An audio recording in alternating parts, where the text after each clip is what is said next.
ओम शांति 16/11/2024 की मुरली है। मुख्य रूप से बाबा ने कहा, साइंस घमंडी चांद सितारों पर जाने के लिए कितना खर्चा करते हैं, शरीर का जोखिम उठाकर जाते हैं।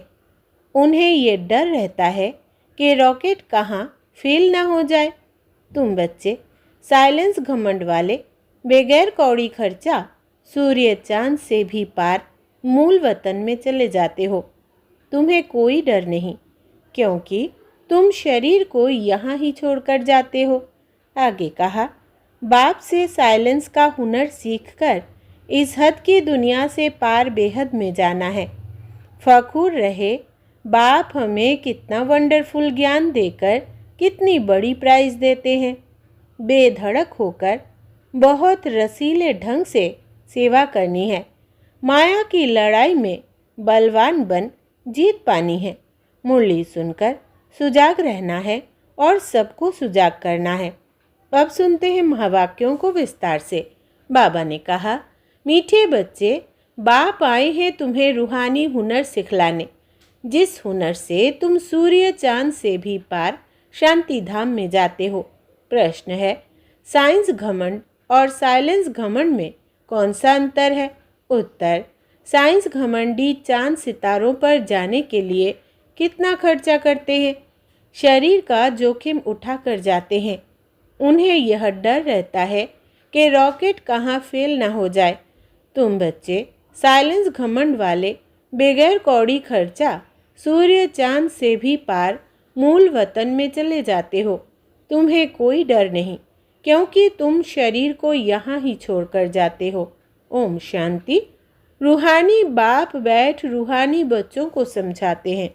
बच्चे सुनते तो रहते हैं कि साइंसदान चांद पर जाने का प्रयत्न करते रहते हैं, लेकिन वे लोग तो सिर्फ चांद तक जाने की कोशिश करते हैं। कितना खर्चा करते हैं, बहुत डर रहता है ऊपर जाने में। अब तुम अपने ऊपर विचार करो, तुम कहाँ के रहने वाले हो? वो तो चंद्रमा की तरफ जाते हैं, तुम तो सूर्य चांद से भी पार जाते हो, एकदम मूल वतन में। वो लोग तो ऊपर जाते हैं तो उनको बहुत पैसे मिलते हैं। ऊपर में चक्र लगाकर आते तो उन्हों को लाखों सौगातें मिलती है। शरीर का जोखिम अर्थात रिस्क उठाकर जाते हैं। वो है साइंस घमंडी। तुम्हारे पास है साइलेंस का घमंड। तुम जानते हो, हम आत्मा अपने शांति धाम ब्रह्मांड में जाते हैं। आत्मा ही सब कुछ करती है। उन्हों की भी आत्मा शरीर के साथ ऊपर में जाती है। बड़ा खौफनाक है, डरते भी है, ऊपर से गिरे तो जान खत्म हो जाएगी। वो सब है जिस्मानी हुनर। तुमको बाप रूहानी हुनर सिखलाते हैं। इस हुनर सीखने से तुमको कितनी बड़ी प्राइज मिलती है? 21 जन्मों की प्राइज मिलती है, नंबरवार पुरुषार्थ अनुसार। आजकल गवर्नमेंट लॉटरी भी निकालती है ना। यह बाप तुमको प्राइज देते हैं और क्या सिखाते हैं? तुमको बिल्कुल ऊपर ले जाते हैं जहां तुम्हारा घर है। अभी तुमको याद आता है ना कि हमारा घर कहाँ है और राजधानी जो गवाई है वो कहाँ है? रावण ने छीन लिया। अब फिर से हम अपने असली घर भी जाते हैं और राजाई भी पाते हैं। मुक्ति धाम हमारा घर है, यह कोई को पता नहीं है। अब तुम बच्चों को सिखलाने के लिए देखो, बाप कहाँ से आते हैं, कितना दूर से आते हैं। आत्मा भी रॉकेट है। वो कोशिश करते हैं ऊपर जाकर देखे चंद्रमा में क्या है, स्टार में क्या है। तुम बच्चे जानते हो, यह तो इस मांडवे की बत्तियां हैं। जैसे मांडवे में बिजलियां लगाते हैं, म्यूजियम में भी तुम बत्तियों की लड़ियां लगाते हो ना। यह फिर है बेहद की दुनिया। इसमें यह सूर्य चांद सितारे रोशनी देने वाले हैं। मनुष्य फिर समझते हैं सूर्य चंद्रमा यह देवताएं हैं, परंतु यह देवता तो है नहीं। अभी तुम समझते हो बाप कैसे आकर हमको मनुष्य से देवता बनाते हैं। यह ज्ञान सूर्य, ज्ञान चंद्रमा और ज्ञान लकी सितारे हैं। ज्ञान से ही तुम बच्चों की सद्गति हो रही है। तुम कितना दूर जाते हो? बाप ने ही घर जाने का रास्ता बताया है। सिवाय बाप के कोई भी वापिस अपने घर जा नहीं सकते। बाप जब आकर शिक्षा देते हैं तब तुम जानते हो, यह भी समझते हैं हम आत्मा पवित्र बनेंगे तभी अपने घर जा सकेंगे। फिर या तो योग बल से या सजाओं के बल से पावन बनना है। बाप तो समझाते रहते हैं, जितना बाप को याद करेंगे उतना तुम पावन बनेंगे। याद नहीं करेंगे तो पतित ही रह जाएंगे। फिर बहुत सजा खानी पड़ेगी और पद भी भ्रष्ट हो जाएगा। बाप खुद बैठ तुमको समझाते हैं, तुम ऐसे ऐसे घर जा सकते हो। ब्रह्मांड क्या है, सूक्ष्म वतन क्या है, कुछ भी पता नहीं। स्टूडेंट पहले थोड़े ही कुछ जानते हैं। जब पढ़ना शुरू करते हैं तो फिर नॉलेज मिलती है। नॉलेज भी कोई छोटी कोई बड़ी होती है। आईसीएस का इम्तिहान दिया तो फिर कहेंगे नॉलेजफुल। इससे ऊंच नॉलेज कुछ होती नहीं। अब तुम भी कितनी ऊंच नॉलेज सीखते हो। बाप तुमको पवित्र बनने की युक्ति बताते हैं कि बच्चों, माँ में कम याद करो तो तुम पतित से पावन बनेंगे। असल में तुम आत्माएं पावन थी, ऊपर अपने घर में रहने वाली थी। जब तुम सतयुग में जीवन मुक्ति में हो तो बाकी सब मुक्ति धाम में रहते हैं। मुक्ति और जीवन मुक्ति दोनों को हम शिवालय कह सकते हैं। मुक्ति में शिव बाबा भी रहते हैं, हम बच्चे भी रहते हैं। यह है रूहानी हाईएस्ट नॉलेज। वो कहते हैं हम चांद के ऊपर जाकर रहेंगे। कितना माथा मारते हैं, बहादुरी सिखाते हैं। इतने मल्टी मिलियन माइल ऊपर जाते हैं, लेकिन उन्हों की आश पूर्ण नहीं होती है और तुम्हारी आश पूरी हो जाती है। उनका है झूठा जिस्मानी घमंड, तुम्हारा है रूहानी घमंड। वो माया की बहादुरी कितनी दिखाते हैं। मनुष्य कितनी तालियां बजाते हैं, बधाइयाँ देते हैं। मिलता भी बहुत है, करके 5-10 करोड़ मिलेंगे। तुम बच्चों को यह ज्ञान है कि उन्हों को यह जो पैसे मिलते हैं सब खत्म हो जाएंगे। बाकी थोड़े दिन ही समझो। आज क्या है कल क्या होगा। आज तुम नरकवासी हो, कल स्वर्गवासी बन जाएंगे। टाइम कोई जास्ती नहीं लगता है। तो उन्हों की है जिस्मानी ताकत और तुम्हारी है रूहानी ताकत, जो सिर्फ तुम ही जानते हो। वो जिस्मानी ताकत से कहाँ तक जाएंगे? चांद सितारों तक पहुँचेंगे और लड़ाई शुरू हो जाएगी। फिर वो सब खत्म हो जाएंगे। उन्हों का हुनर यहाँ तक ही खत्म हो जाएगा। वो है जिस्मानी हाईएस्ट हुनर, तुम्हारा है रूहानी हाईएस्ट हुनर। तुम शांति धाम में जाते हो, उसका नाम ही है स्वीट होम। वो लोग कितने ऊपर जाते हैं और तुम अपना हिसाब करो, तुम कितने माइल्स ऊपर में जाते हो। तुम कौन? आत्माएं। बाप कहते हैं मैं कितने माइल ऊपर में रहता हूँ, गिनती कर सकेंगे? उन्हों के पास तो गिनती है। बतलाते हैं इतने माइल ऊपर में गए, फिर लौट आते हैं। बड़ी खबरदारी रखते हैं। ऐसे उतरेंगे, यह करेंगे, बहुत आवाज़ होता है। तुम्हारा क्या आवाज़ होगा? तुम कहाँ जाते हो, फिर कैसे आते हो, कोई पता नहीं। तुमको क्या प्राइज़ मिलती है यह भी तुम ही जानो। वंडरफुल है, बाबा की कमाल है, किसको पता नहीं। तुम तो कहेंगे यह नई बात थोड़ी ही है। हर 5000 वर्ष बाद वो अपनी यह प्रैक्टिस करते रहेंगे। तुम इस सृष्टि रूपी ड्रामा के आदि मध्य अंत ड्यूरेशन आदि को अच्छी रीति जानते हो, तो तुमको अंदर फखूर होना चाहिए। बाबा हमको क्या सिखलाते हैं? बहुत ऊंचा पुरुषार्थ करते हैं, फिर भी कहेंगे यह सब बातें और कोई नहीं जानते। बाप है गुप्त। तुमको कितना रोज़ समझाते हैं, तुमको कितनी नॉलेज देते हैं। उन लोगों का जाना है हद तक, तुम बेहद में जाते हो। वो चंद्रमा तक जाते हैं। अब वो तो बड़ी बड़ी बत्तियां हैं। और तो कुछ है नहीं। उनको धरनी बहुत छोटी देखने में आती है। तो उन्हों की जिस्मानी नॉलेज और तुम्हारी नॉलेज में कितना फ़र्क है। तुम्हारी आत्मा कितनी छोटी है, परंतु रॉकेट बड़ा तीखा है। आत्माएं ऊपर में रहती है, फिर आती है पाठ बजाने। वो भी सुप्रीम आत्मा है, परंतु उनकी पूजा कैसे हो? भक्ति भी ज़रूर होनी ही है। बाबा ने समझाया है, आधा कल्प है ज्ञान दिन, आधा कल्प है भक्ति रात। अभी संगम युग पर तुम ज्ञान लेते हो, सतयुग में तो ज्ञान होता नहीं, इसलिए इसको पुरुषोत्तम संगम युग कहा जाता है। सबको पुरुषोत्तम बनाते हैं। तुम्हारी आत्मा कितना दूर दूर जाती है, तुमको खुशी है ना? वो हुनर दिखाते हैं तो बहुत पैसे मिलते हैं। भल कितना भी मिले, परंतु तुम समझते हो वो कुछ भी साथ चलना नहीं है। अभी मरे कि मरे, सब खत्म हो जाने वाला है। अभी तुमको कितने वैल्यूएबल रत्न मिलते हैं, इनकी वैल्यू कोई गिनी नहीं जाती। लाख लाख रुपया एक एक वर्षन का है। कितने समय से तुम सुनते ही आते हो। गीता में कितनी वैल्यूएबल नॉलेज है। यह एक ही गीता है जिसको मोस्ट वैल्यूएबल कहते हैं। सर्वशास्त्रमयी शिरोमणि श्रीमद् भागवत गीता है। वो लोग भल पढ़ते रहते हैं, परंतु अर्थ थोड़े ही समझते हैं।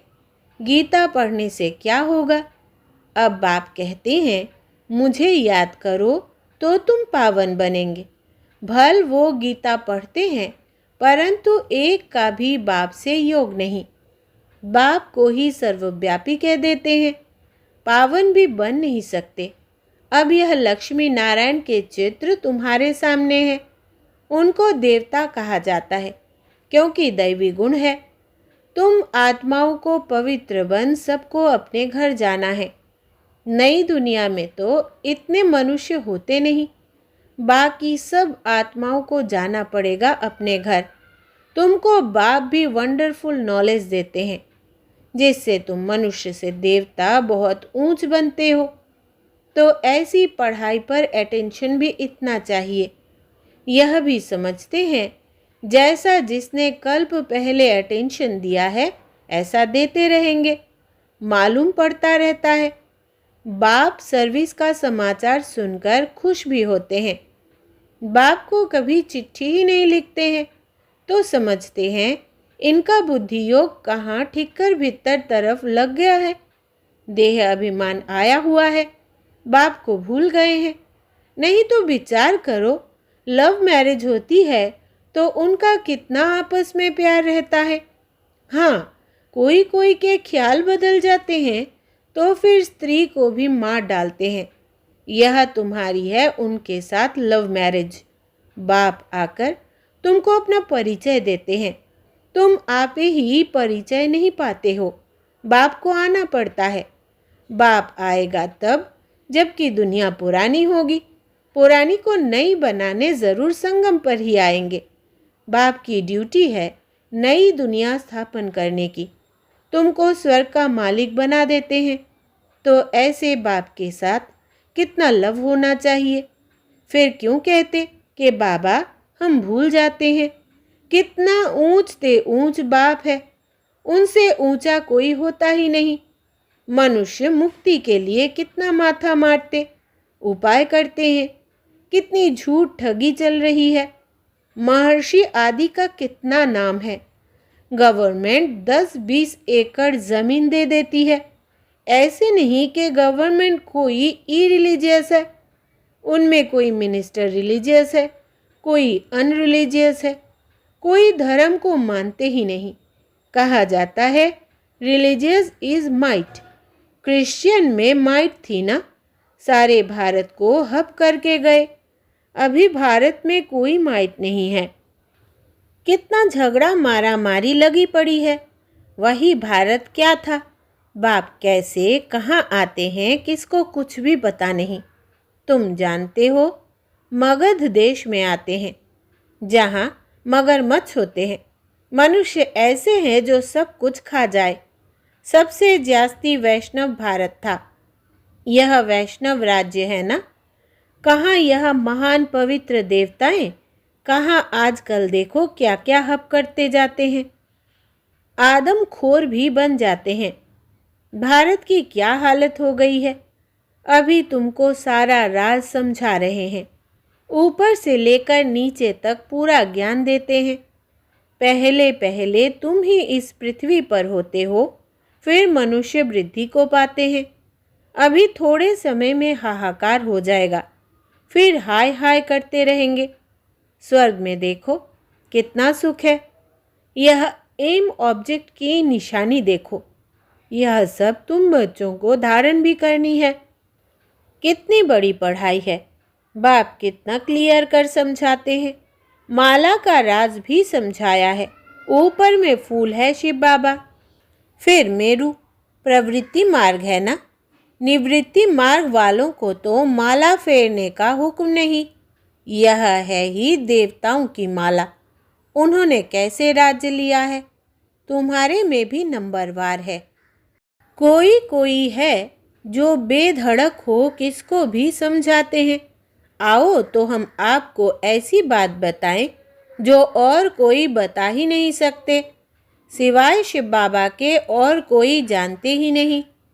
उन्हों को यह राजयोग किसने सिखाया। बहुत रसीला बैठ समझाना चाहिए। यह 84 जन्म कैसे लेते, देवता क्षत्रिय वैश्य शूद्र।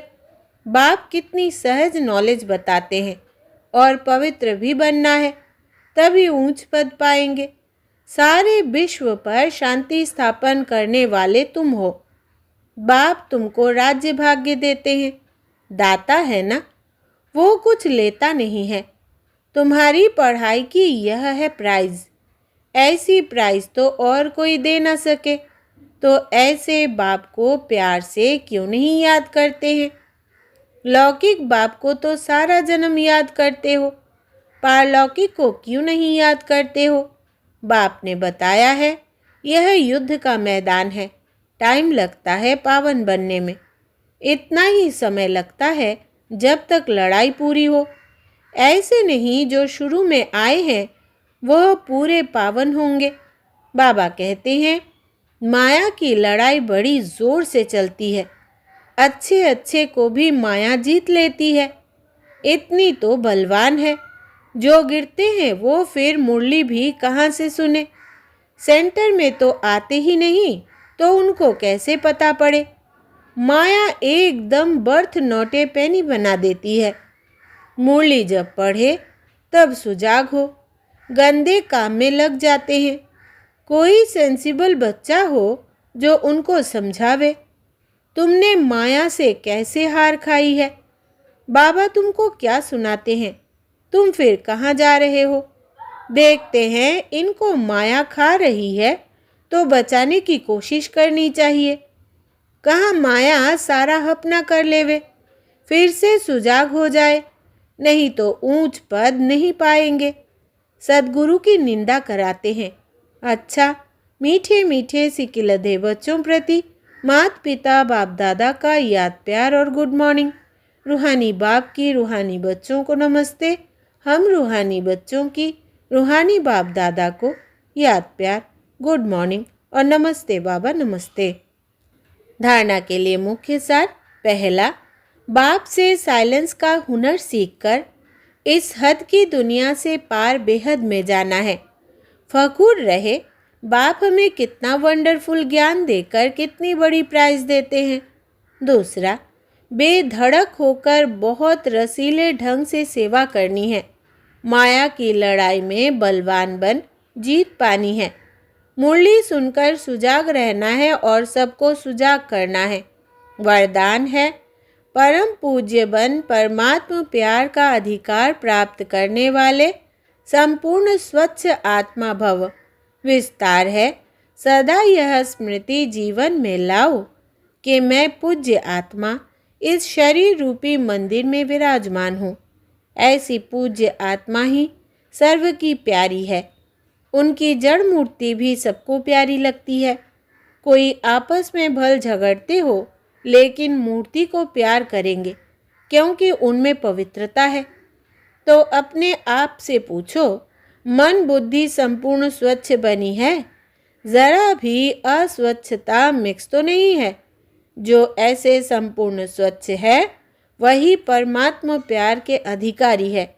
स्लोगन है, ज्ञान के खजाने को स्वयं में धारण कर हर समय हर कर्म समझ से करने वाले ही ज्ञानी तू आत्मा है। ज्ञान के खजाने को स्वयं में धारण कर हर समय हर कर्म समझ से करने वाले ही ज्ञानी तू आत्मा है। अच्छा, ओम शांति।